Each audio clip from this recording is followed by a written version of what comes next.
He's retired from the DEA, 32 years, the DEA, Drug Enforcement Administration. He retired out of Baltimore. He's here to talk about supervising the Caribbean division of the DEA, interdicting dangerous drug smugglers in an area, from drug submarines to aircraft, boats, and more. Welcome to the Law Enforcement Talk Radio Show. In the Law Enforcement Talk Radio Show, we are joined by special guests talking about their experiences, the realities of investigating crimes, plus those who have experienced horrendous trauma. Police, first responders, military, and victims of crime share their stories. Hi, I'm John J. Wiley. In addition to being a broadcaster, I'm also a retired police sergeant. Be sure to check out our website, letradio.com, and also like us on Facebook. Search for the Law Enforcement Talk Radio Show. Here's another location where you can find all kinds of news for free. That's medium.com, spelled medium.com. Look for the Law Enforcement Talk Radio Show and podcast profile on the Medium app and follow it. Contact is from the great state of Delaware. We have Jack McFarland on the Law Enforcement Talk Radio Show. He's retired supervising agent from the DEA. And he did 32 years in the DEA, which stands for Drug Enforcement Administration. A lot of people get that one wrong. And yes, if you've been listening for a while, you know, as detailed the DEA out of Baltimore, with Helen Rain and a bunch of other great people. I did about 2 years and had nothing but a great experience with them. And AUSA, as you name it, was a great deal. Jack, first of all, thanks for your service. Secondly, thanks for being a guest on the Law Enforcement Talk Radio Show. Both very much appreciated. John, thank you very much for having me. I really appreciate it. By the way, there's two websites you can check out. One is DEA.gov, which Jack will talk about why you might want to consider a career in the DEA. It's a great organization. And if you want to connect with Jack, one of the best places you can do, especially for public speaking, is his LinkedIn page, linkedin.com. Just search for Jack McFarland. It's spelled MacFarland. Did I get that right? It's going to be MC, drop the A. McFarland. Let me repeat that. Very good. So yes, Jack, John. McFarland. You'd think I'd have that down pat, but Irish cops talking to Irish cops, forget it. You'd think I'd have that down. That's quite all right. We all do. We all make mistakes. We all do. So, by the way, you retired and you worked in Baltimore. We have something in common there. Yes, sir. Yes, sir. I ran Group 6 in Baltimore for about 3 years as a Supervisory Special Agent. Can't say enough about Group 6. I had about 16 weapon carriers, and we actually had members of the Baltimore PD, four gentlemen there running, but most of the counties. We had some county police officers, state, and it was a HIDTA group. It was actually a high-intensity drug trafficking area HIDTA group, and they were a wonderful, wonderful bunch of people. Yes, they were. Now, that HIDTA term came into being after I retired. That's how long ago I retired. Wasn't used prominently. We were just called the DEA Task Force. Exactly. HIDTA is just is a nice term. That's, like I said, once again, high-intensity drug trafficking area. And what it comes down to, and you know what the task force is, John, it deals with funding, additional funding for drug law enforcement. So one of the things and when I worked with the DEA task force, one of the great things, and we'll go into it a little bit with you, is, man, you guys had so much equipment we didn't have. And I got to work with the best of the Maryland State Police, Anne Arundel County Police, Baltimore County Police, a lot of Baltimore City Police as well. But we went to Miami. We had surveillance vehicles, they wouldn't believe. But the one thing we had more than anything else was the hammer over the bad guys' heads. You're going to do 25 years, you're going to do every day of that. Yeah, the crooks are always afraid of when the feds come in. Not that they're afraid of any like the local, county, or state guys as well. Not taking anything away from the personnel that way, the guys and gals in that level. But when the feds come in, they know they're kind of in a serious trick bag, and because we have some serious sentencing guidelines. Think about that, like you just mentioned about, you're talking for distribution of a couple of keys of cocaine. You're looking at 20 to 25 years. So that's some heavy hit to do in a federal pen. Another thing, too, was, and this was long after the DEA task force is done, I was back in uniform. I've been promoted to sergeant, and actually was working, this before the promotion I had to work, and I saw a car belonging to the suspect. And one of the DEA task force investigation I did, and it's being operated by a female. We pulled that car over and said, "Get out of the car, it's seized." And they're like, "You can't do that, you're city police." Well, guess what? We can, and we did. Yeah, that's one of the hammers we always had, seizing some beautiful rides and taking some nice properties. And if I may be so bold, when I was a street agent in Philadelphia, I had a 325i IS BMW convertible was my government car. Yeah. And I don't want to go into the cars we had. We had one of the, and I don't know if they did this vehicle was still around. The Maryland State Police had one they seized. It was a blue Porsche. And nice. Everybody would drive that thing, and they looked great, but they didn't run great because they got the wheels driven off of them. Yeah, I'm sure everyone wanted to take that for a test ride. Every time someone wanted to go undercover, they wanted to take the Porsche out. So when you started your career, 32 years ago, you started, was Yes, it sir. in Philadelphia? I actually, believe it or not, I was a former school teacher and football coach. Then I got involved in looking into federal law enforcement. DEA and FBI I applied to, and DEA came a-calling. And this is back when Reagan was president. And, Ronald Reagan was very, very into DEA at the time. Of course, was George W. Bush. And then eventually my first assignment out of the DEA Academy, which is in Quantico, I went to the Allentown resident office. That was my office of hire, John. That was Allentown, Pennsylvania. We don't think of that as Yes, being sir. a drug Yes. den, but it looks can be deceiving. Well, you got the Lehigh Valley up there. You got Allentown, Bethlehem, and Easton, and Phillipsburg, New Jersey, which runs across I-78, which has a straight shot into New York City. So they were really funding the Lehigh Valley, and Lehigh Valley is very beautiful. Actually, I come from just a little northwest of there. I'm a coal cracker, and so I got involved with DEA. Stayed there for about a year, and then went down to my assignment from the academy was the Philadelphia Divisional Office. And you talk about an operation there. We had a large-sized operation, but as you well know, and thank you for your service, my brother John. Really appreciate what you've done in Baltimore. In Philadelphia, it was the fourth or fifth largest city in the nation, and it's a huge demographic. I mean, it is a large, spread-out city. Always can use more bodies, definitely. I'm going to ask you a personal question. You were a teacher and a football coach before you went into the DEA, and I understand the transition. But back in the day, I wonder if this had anything to do with the whole Miami Vice and the way they portrayed the DEA. Oh, very good. I was a fan of Miami Vice. There's no doubt about it. Did you wear your sleeves pulled up like everybody else seemed to do back in the day? I guess I was kind of fashionable back in the day, and it worked. It worked. It's my undercover persona was I was this a young college kid rolling around the streets of Philly in a Beamer, and it worked, and it was quite interesting. Yeah, it was quite interesting. I did like Miami Vice. The older Vice versus the newer Vice, if that makes a difference. No, it does make a difference. And part of the reason why is because in Hollywood, not just Miami Vice, by the way, check it out. It's not as good as it used to be. I think we're much more impressed back then than we are now. But they always tend to portray the DEA as kind of shady. Yeah, the Cowboys. Let's call them. You've heard the term, I'm sure, John. The Cowboys. I know the agents that came on in the 70s and 80s and into the 90s always said, "Oh, the Cowboys. You guys are a bunch of cowboys." We're like, well, not really, but we're not altar boys, but we're not cowboys either. So, well, that was a term that was thrown around quite a bit in Baltimore, and sometimes I was referred to as a cowboy, and sometimes I was not. It's a relative. There are some other guys that put W wild compared to me. Oh, I'm absolutely, and that's unfortunately some of those wild side individuals. They had some. How can I put this in a nice way? Some questions to answer now and then. So and ruined a lot of careers. We're talking with Jack McFarland. He's retired from DEA, did 32 years, and left the Group 6 in Baltimore and retired. When we return, we're going to talk about overseeing the Caribbean division of the DEA and interdictions, all that stuff that we hear about. It did occur. Check out DEA.gov, and also if you want to connect with Jack especially about public speaking, go to LinkedIn.com and just search for Jack McFarland. It's McFarland. This is the Law Enforcement Talk Radio Show. We're going to take a short break. We'll be right back.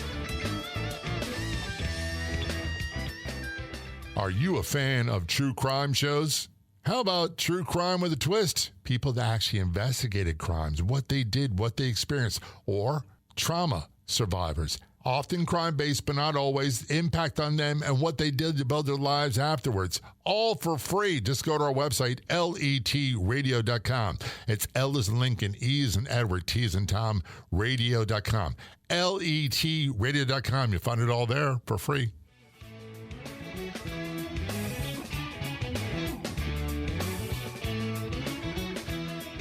Return our conversation with Jack McFarland. Contact is from Delaware. By the way, he's in a sleepy little town, beach town in Delaware. I used to love that area when I was in Baltimore Police Department. Going to Ocean Hun, as we talked back then. Yes, the Ocean Hun. You can tell you when you're from Maryland. I mean, people say going to the ocean, and you're like right away, oh, Maryland, you're going to Ocean City. He did 32 years at DEA, was supervising agent with DEA, Group 6 in Baltimore. Part of his career was in the Caribbean. How long were you in the Caribbean, Jack? A little under 4 years, John. We did serve down there for about 4 years. After I left Quantico, I was a special agent tactical instructor, physical training instructor in Quantico. Did a tour of duty there for 5 years, and I got promoted. So my first supervisory position was offshore or overseas, as some like to call it. Now, if I may be so, may just put this out to you. You know, one thing, if your listeners or your audience gets one thing out of today, I want them to get this out of it. The Caribbean is an international transshipment point. That's what the Caribbean is about. That is the number one thing, the international transshipment point. And what I mean by that is you have from the Freeport, Bahamas, all the way west to the Cayman Islands, all the way down to the ABCs, Aruba, Bonaire, and Curaçao. We have offices throughout the area, throughout the area of responsibility. We actually have over 13 offices, believe it or not, and it's a hybrid division. What I mean by a hybrid division, you'll have territorial offices in Puerto Rico, and offices in St. Thomas and St. Croix. I was the resident agent in charge in St. Croix. But the foreign offices, anywhere from Freeport, Kingston, Jamaica, the Santo Domingo, Dominican Republic, all the way down to the Port of Spain, Trinidad and Tobago, the TTs, we have offices. And what we do is we have to work with our counterparts in those particular regions. Now, if I may give a football terminology, John, maybe if I could do that so much. If you picture this, you picture South America, Colombia, Venezuela, Ecuador, Suriname. I'm giving you geographic, an education. I'm giving you an education on geography. In that part of the world, in the southern cone, in the Andean region of South America, that is where the defensive line is. When you move up to the 7 CENTAM countries and the Caribbean to the east, CENTAM countries, Central America countries to the west, that's where your linebackers are sitting. That's where I was sitting in linebackers. Once it hits the States, John, the Baltimores, the Miamis, the Philadelphia, and the New Orleans, the Houstons, that's where the defensive backs are. And once it gets to the defensive backs, the game of football. I'm sure I guess from being Baltimore, you're a Ravens fan. I'm an Eagle fan, but go Eagles. But other than that, it's one of those things where now it gets greater and greater chance for it to get onto the streets and out to the general public, the GP. Yeah. So in regard to that, you have to really focus. You have to coordinate your efforts. And in the Caribbean, you had not just the United States, not just the Americans, but you had the Dutch and the French and the Brits. And they were our counterparts. They were our allies down there. Because you have to remember, in the Caribbean to live in is very expensive. Healthcare is so, food, housing, even electricity. Heck, John, rum. We used to, rum was cheaper than water. We used to drink rum instead of water. We used to brush our teeth with rum instead of water. I'm just joking. But, it's true. It's absolutely true. And it's only, the rock I was on was 28 miles long, 7 miles wide, 50,000 population, and there was upwards of 100 murders a year on that particular island. I know people. I'm not scaring people for tourism. I saw the other side of the rock. And most people will never see that side, but it doesn't mean it doesn't occur. No, and one sad point is you're absolutely right. But one sad point is the violence got so bad in St. Croix that the cruise ships stopped coming there. Now you're saying, like, well, geez, that's not my world. But then again, no, it matters to the people and the economies of those particular little islands. So when we were over there, the coordination was key from the standpoint of dealing with and working with the personnel from the foreign countries, also the island personnel. But corruption. Oh my goodness, corruption with the locals and the foreign counterparts, and it got to be a how can I put this? It was rough. It was a rough type of enforcement. But you know what? We did it. The experience was amazing. The people I had in St. Croix, about 19 personnel in my office, they were wonderful. You'll get a kick out of this. We had a 42-foot go-fast boat assigned to our office. 42-foot go-fast boat. Bang, go out there and run the waters. So like you said about resources, having resources, you talk about fixed wings. We had King Airs. We had helicopters.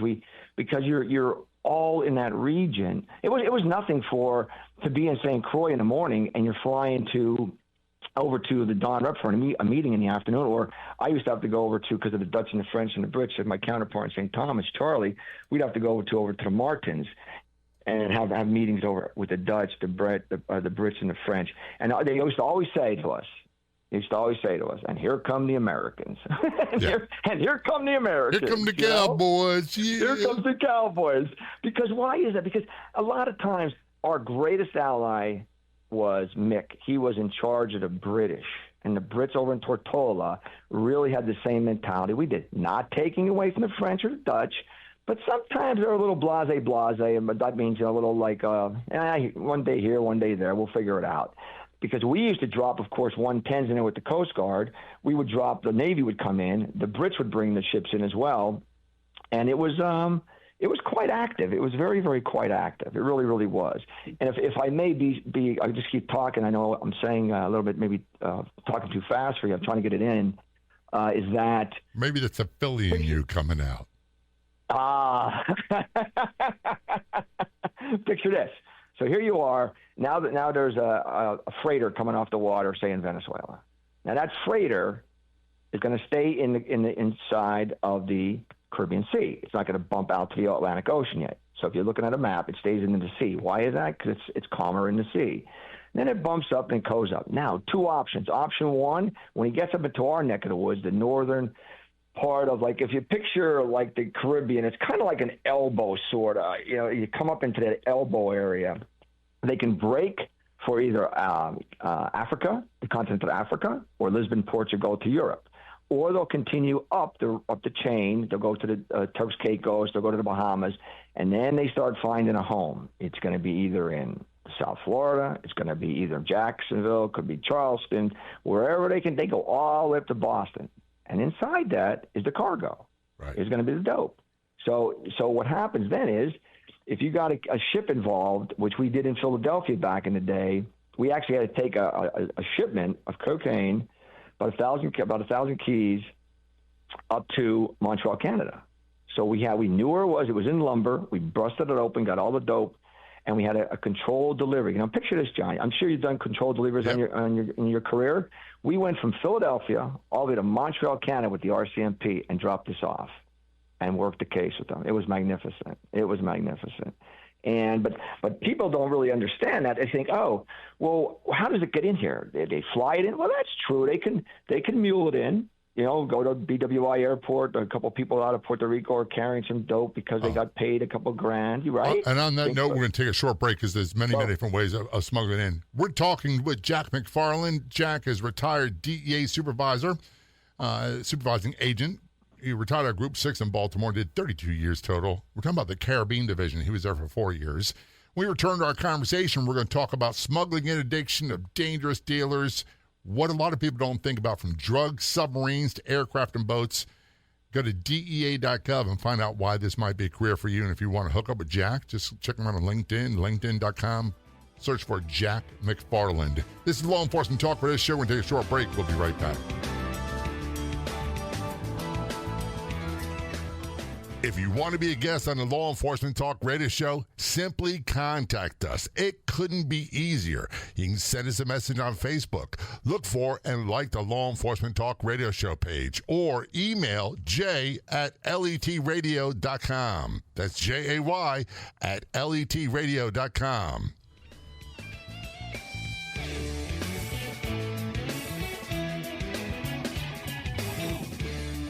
Return our conversation with Jack McFarland on the Law Enforcement Talk Radio Show. Contents from the Ocean Hun in Delaware, just north of Maryland. I say that because my Baltimore roots are showing. He's a retired DEA supervising agent, did 32 years, which is a long time. And I believe of our prior conversation, you retired because you had to. Age limits. That's exactly right. Yes, John. I actually, when I was after about 3 years in Baltimore Group 6, I went over to headquarters because once again you have to go over the HQ. You're kind of brought in headquarters, and I was brought into the inspection division. And the inspection division, of course, as we know, has two different entities. Actually, two. One being the federal side, which is the internal affairs side, and the inspectional side, which is the side that I was on, the misdemeanor side, where you go in and you inspect the offices and making sure they're doing the right things. And you do it worldwide. And I'll tell you right now, one of the greatest things that I was able to achieve was that I got to see not only a lot of the United States of America, but also the world because of Uncle Sam. That's a great thing. Something tells me you'd still be doing this line of work if you were allowed to by law with the age. John, I really would be. I officially retired at 57 because if you're DEA, FBI, if you're a weapon carrier for Uncle Sam, you're out at 57. So I had to go. I went out. My last position, I was in the Mexico, Central America, Canada section. I was overseeing the Canada offices, great offices up there in Ottawa and Vancouver. We ended up shutting down our Montreal office. Good people up there. But, once the HR comes to tap it on the shoulder about a year before your retirement, you got to fill the packet out, and then you're gone. And I had to go. And I'm going to be. I'm 6 years out now. 6 years out. So I miss it. I mean, some of my buddies will say they don't miss it. I miss it. I just miss the hunt. I miss the hunting people. That's the part I miss. And I always say this. I miss a lot of the clowns I worked with. I don't miss the circus. I don't miss City Hall. I don't miss the politicians. I don't miss all that. But the people I worked with were phenomenal. Absolutely. Isn't it amazing? I mean, most people don't realize what we, yourself included, myself, and the people that I know, what we were up against. They might see you as a person that's sitting on the beach reading a book, and they're like, "Oh, what's up with that guy? Why is he always on the beach?" Whatever. Or you're in the gym pumping iron, and it's like, "What's up with that guy? What did he do?" And it's like he's kind of a don't judge a book by its cover kind of deal. Yeah. Don't judge a book by its cover. My wife and I were talking about. I call her the boss. We were talking the other day, and it's funny because I got hurt and retired very young. I was 32, 33 when I got retired. And I was so used to the mayhem, the trauma, the crime, the violence. I knew my job. I knew what to do. But things got really scary when it got quiet, when I didn't know what to do with myself. And I really missed that line of work because that was, and I hate to say it on the radio, that was a big part of my identity. Yes. May I ask you a question, person? What was may I ask the injury? I got hurt. A guy tried to shoot me with my service revolver while still in my hand, and we fired off all 6 rounds, and he's shooting my head, and both of us survived. But I wound up having 2 steel plates put in my hand and total fusion and retired because I'm right-handed, and I've got very limited use of that hand. Wow, John, you're a warrior, brother, man. You were an old wheel gun guy. Huh? I'm an old wheel gun. And by the way, he was distributing crack cocaine. So that goes right in our conversation. He was in a stolen Toyota van, but it was all about the drugs. And he had prior things, and he didn't want to go back to prison. That was the main thing. What a lot of people don't seem to get, and I'm going to ask this as a form of a question, is they say, and they say it sarcastically, the war on drugs caused the problems. I said, number one, there wasn't a war on drugs. You know how you could tell? Because there'd be bodies of bad guys stacked up left and right. Yes. Yeah, like cordwood. Interesting terminology. Yeah, very interesting terminology. Of course, Nancy Reagan put that out there, and of course, Ronald Reagan. And I thought he was a great president. But you're right about the war on drugs. And I'll tell you one thing. You mentioned the words crack cocaine. Oh, things changed dramatically in Baltimore when crack came through. Wow, what a wicked drug! What a wicked drug, man! And that was one of the things that we were assigned to. I was assigned to Group 3 in Philadelphia. Bunch of warriors up there, and we were assigned coke, crack, and grass, marijuana, and we went after it in a heavy way of crack cocaine. Matter of fact, the vehicle that I ended up seizing delivered 34 1-ounce baggies, which equates to 2.2 pounds or 1 kilo of crack cocaine. And let's just say he got about 25 plus for that delivery. The other thing that I was going to get at is, and people, and really nowadays, I really strive for peace and quiet. When I go to the gym, I'm the guy who doesn't talk to anybody. I work out. I listen to my music. I do the deep breathing, all that stuff. But with that drugs, I know this side of it. A lot of people don't. I really am I really don't care. If someone wants to do that, go right ahead. That's your choice. However, the violence that goes along with that, so many murders, so many people maimed maliciously, you've solved some of that. You know the answer to that before you answer your own question. You know the answer to that is because it comes down to the almighty dollar. Right. It comes down to the buck. That's even still to this day. I mean, I hate to. I know we're getting off on a tangent here, but I'll bring it back over to the Caribbean. Let's just say in the Caribbean for any reasons, a lot of these guys are always looking. The new term anymore is for the last couple of years now, side hustle. It's like right. one day these crooks are doing dope, next day they're doing human trafficking. Next they're day not gangsters like they used to be. They're side hustlers. No. They're side hustlers. They're not even honorable anymore. They'll wipe each other out. And there was a stretch down in the the Virgin Islands and the U.S. Virgin Islands, the BVIs and the U.S. Virgin Islands, up against our gang on. There was a gang on St. Croix and there was a gang on Tortola over the BVIs. They were warring. They were trying to get a hold of the different grounds, and they were whacking. They were smoking each other. I'm talking just. Back in the day, it was the handgun. Oh, no. We're talking AK-47s right. Blowing down range. And that's terrible because when I was over there as the boss, the resident agent in charge in St. Croix, we had one of our task force officers. Okay, you were one of the task force officers. Thank you for your service again with us. But with a task force, an assassination attempt on him. Yeah. And they ended up shooting his father instead. Get this one. 60 rounds, 223s inside his vehicle they put into him, into the vehicle. He got hit 3 times, a 60-year-old male at the time. He survived. His father survived. But I'll tell you right now, that island changed for like 6 months. We brought everybody in. All the alphabets came in to take out this organization. But like I said, you're on the island with assassination. So I was always concerned about not only my agent personnel, but my support personnel, the families. The one in particular where we used to live up on the North Shore, right up on the North Shore in St. Croix, condo community was very, very pretty. But the intersection, right there, I get a phone call from one of my guys who's on the street and says, "Boss, where's your wife right now?" I said, "She's over at the gym." He says, "Tell her do not come home because at the intersection you need to take the right to go to our property. There was a gun battle there. There was 2 dead bodies laying right there." It's crazy. I remember when I was detailed at DEA, and I came home early, and we were living in Charles Village in Baltimore at the time. We were renting a second floor of the house, and my fiance at the time. So there's 2 guys that are associated with a group that I'm investigating on my front porch, on the front porch of the house. And then, of course, I had a police radio. I called the police, but sent backup. They didn't see me, but their excuse is, well, there's apartment for rent. There's nothing for rent there. That was something you had to be aware of all the time. Are people following you? That was another one you had to be aware of. I'm sure you had that indoctrinated in you. We definitely try not to change your routes if you can. I got to be honest. I'm a creature of rhythm, creature of habit. Same here. When I'm on the job, and why is that? Because I don't have to think about what I do. I just do it. Just go and get in the car and do it. Whatever. From even working out. What time are you working out? Doing this, doing that. Making it simple in life. But you're absolutely right. You hit the nail on the head. When you're in the line of work, Steph, especially, let's talk Caribbean. Caribbean was basically third world. Okay, third world under the American flag. Yeah. And it was very violent, and sometimes life was cheap over there. We're going to return that conversation about the Caribbean in a few moments. We're talking with Jack McFarland on the Law Enforcement Talk Radio Show. He's retired from the DEA, did 32 years. In return, we're going to talk a little bit about Caribbean Division, which he is assigned to. He retired. He spent many years in the Baltimore area, which you have in common. And if you're considering a career change, check out DEA.gov. DEA.gov. And if you want to hook up with Jack about public speaking in particular, check him out on LinkedIn. Look at LinkedIn.com. Search for Jack McFarland. This is Law Enforcement Talk Radio Show. We'll take a short break. We'll be right back. Of all the radio stations in the United States, there are no other shows like the Law Enforcement Talk Radio Show. And on Facebook, there's only one official page.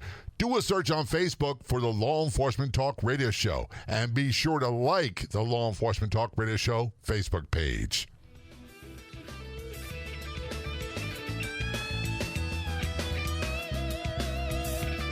Return to conversation on the Law Enforcement Talk Radio Show with Jack McFarland.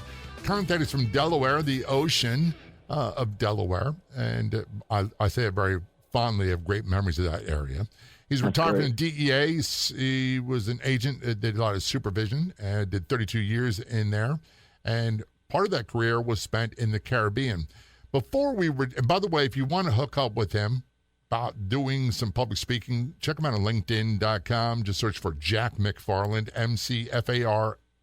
And if you're looking for career change, check out DEA.gov.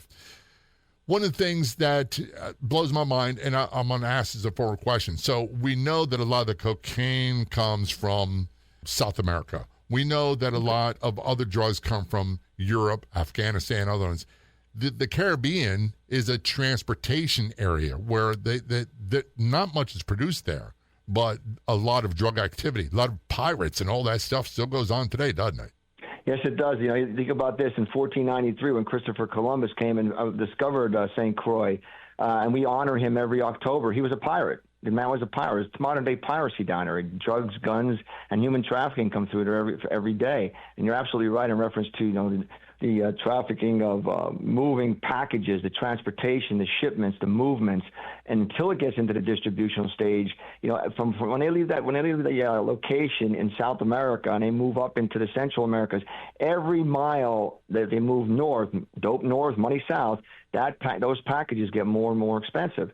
So you're figuring out, like, wow, I mean, there's money to be made, and a lot of times, John, you know this, is that everything's walled off. Everyone doesn't want to know who's doing what. They got to protect one another, because if the cell gets knocked off, they didn't know the other cell. And we had an investigation where we ended up becoming a reverse undercover. We became the bad guys, and it was quite successful. Thinking outside the box, absolutely thinking outside the box. But it's one of those things, dealing with that part of the region. But let's not forget, now, I really can't speak about the 7 Centown countries or the Mexicos, but the Mexicos, it all shifted. And you know, when Escobar got whacked, you know, he used to be always South Florida. Well, then all of a sudden, from that border, from Brownsville, Texas, all over to San Ysidro, California, which is 2,200-mile border, it shifted. And that's where they're running it through hard. But still, the cocaine corridor, the Caribbean is still open for business. There's no doubt about it. And absolutely. It's a wild time. I had on the show a long time ago, I had the guys, the DEA guys that captured Escobar in Colombia and the Narcos film. Yeah, they were great. We Yep. also had many other, Sherry Oz, a bunch of other ones. But one of the people that I really relate to the most was a woman named June Hawkins. And June was a sergeant in the Miami-Dade Police Department back in the cocaine cowboy days in the homicide division. And she was featured in the movie Griselda. You would never know that to meet her in public, but people like that, they give a lot to try to stem the flow of this stuff. Wow. Yes, I watched that show. That was quite fascinating. If I may, I'm not trying to put any plugged out to any guy, but if your audience, your listeners, ever watched the movie with Tom Cruise called American Made, I found it quite interesting, quite funny. It's really interesting how all the alphabets were getting played by this guy, and it's true. And it was quite an interesting movie. So if those who want to listen to it, watch it, do it, because that's what they do. Now, they were doing aircraft. As you know, aircraft, boat, submarine, body carrying, all kind of shipments. That's the way it's getting up and down. And and they'll take a loss, because if they get one through, 3 or 4 getting through. That's I don't have all the exactly statistical information in front of me. And so they take that loss. It's like a store today. One candy bar got stolen, but I sold 4 for the day. Okay, great. Significant, a little bit of a loss. But down there, that part of the region, that part of the world, it's a business. It is absolutely a business. It seemed like back in my day, I'm going to sound like an old geezer, that they didn't have the violence that's associated with it at the point of origin of these drugs. But the closer you got to the United States, the more violence that occurred. Was that true for you? Well, the most, believe it or not, the most violence, I was in 2 shootings in my career, one in Allentown, one in Philly. They were both stateside, and you were in the Caribbean. Yes. Isn't that funny? Yes. They were both states. That's a good point. In the Caribbean, the 4 years of the boss down there, John, my agents did not discharge their weapons only, and I hate to say this, when a dog would try to attack. But we corrected that issue. Huh? We ended up correcting that issue by how? By getting fire extinguishers and hitting the dogs with the fire extinguishers. Oh, it's a big problem in Baltimore with attack-trained dogs. And by the way, and not to stray off, I'm a big dog person. I have Rottweilers. We've had them for 30 years. Yep. Best breed of dog we ever had. However, when the 1% motorcycle clubs got involved in the drug game back in the 60s and 70s, somewhere in the 70s and 80s, they started getting these attack-trained dogs protecting their stash, and a lot of them were not allowed to bark. They had surgery so they couldn't bark. And it was a real problem with officers getting hurt. Mm-hmm. I got you. I understand. I'm totally with you. And we were, every time we discharge a firearm, there's a shooting incident team investigation. And it is a mammoth amount of paperwork. So I said to we have to figure something out. When I was assigned to Quantico, we learned this technique. We got fire extinguishers, like those big mouth fire extinguishers. The big CO2 when you hit ones. them with when you hit them with the dog, John, it takes away their oxygen and scares the living heck out of them. What's funny, and I don't mean this in a ha-ha way, but ironic, is the more progressive we become as a society and as government, you think there'd be less need for DEA and other groups, but that need seems to be getting worse. Yes, I personally would love to see DEA grow in size. I really, truly would. I think just like with the other alphabets out there, I think, with weapons, and we live in the greatest country in the world. For those that never been outside the United States of America, go take a visit down south, time countries, and see what these people live with. Even in the Far East, you're like, oh my God, people just don't get out there and see it. And it just hurts it hurts my head sometimes. Like, go see what's out in the world, and you'll come running back to the United States of America. I'm not trying to be political here, but I'm just saying it's amazing. And that was one thing that Uncle Sam allowed me to do and allowed me to see and deal with it. And everyone loves the Yanks or stand up and take the charge. So, yeah. Despite what Hollywood would tell you, that's absolutely the truth. I need to shift gears. So what are you doing now, Jack? Basically, as the old saying is, living the dream. There was from a TV show, living the dream. I live at the beach here. We're very fortunate that in the winter, I can't stand cold weather. In the winter, for several months, for about four and a half months, we go down to Florida. We go onto the West Coast on the opposite of you, right across from you, basically. We hang out there for that. Get up, stay healthy, stay fit.